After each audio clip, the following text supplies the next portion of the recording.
Prenant la parole au nom de la Confédération des États du Sahel, AES, il me plaît, à l'entame de mon propos, de vous transmettre les chaleureuses salutations de leurs excellences le capitaine Ibrahim Traoré, président du Faso, chef de l'État, le général d'armée Assimi Goïta, président de la transition, chef de l'État de la République du Mali, président de la Confédération AES, et le général d'armée Abdourahmane Tiani, président de la République du Niger, chef de l'État et des peuples du Sahel, profondément attachés aux idéaux de la coopération au développement. Monsieur le Président, les pays du Sahel font face depuis une décennie à un terrorisme qui leur a été imposé, caractérisé par une implication avérée de sponsors étatiques étrangers. Notre engagement envers nos populations est ferme, faire de la Confédération AES une puissance régionale panafricaniste, améliorer leurs conditions de vie en mettant fin à leurs tortures et à leurs souffrances.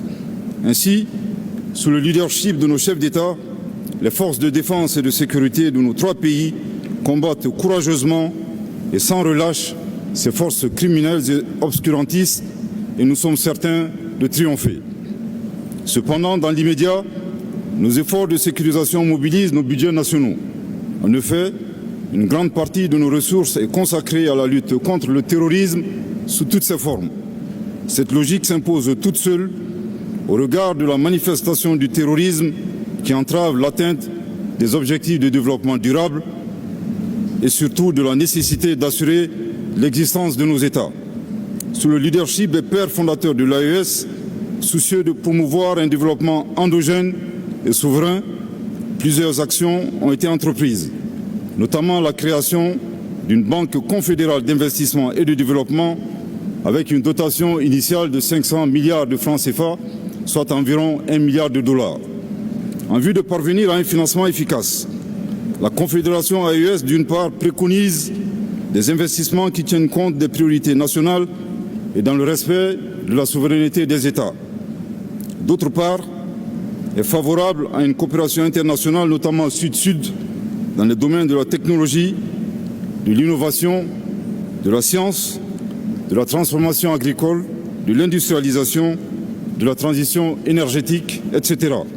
Enfin, la Confédération des États du Sahel plaide également pour des réformes plus hardies des institutions financières internationales et appelle la communauté internationale à faire preuve de plus de solidarité pour déconnecter le terrorisme de ses sponsors.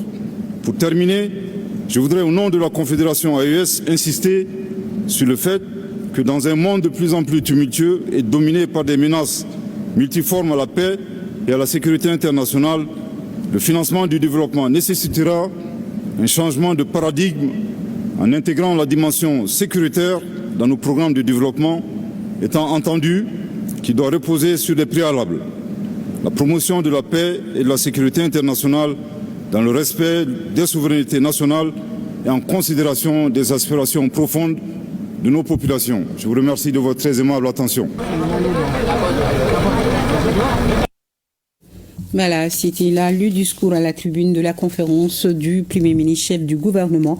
Et je vous rappelle que la conférence dure jusqu'au 3 juillet. Retour au Mali, où les membres du Conseil national de transition poursuivent leur session d'avril 2025 au cours de la plénière de ce lundi.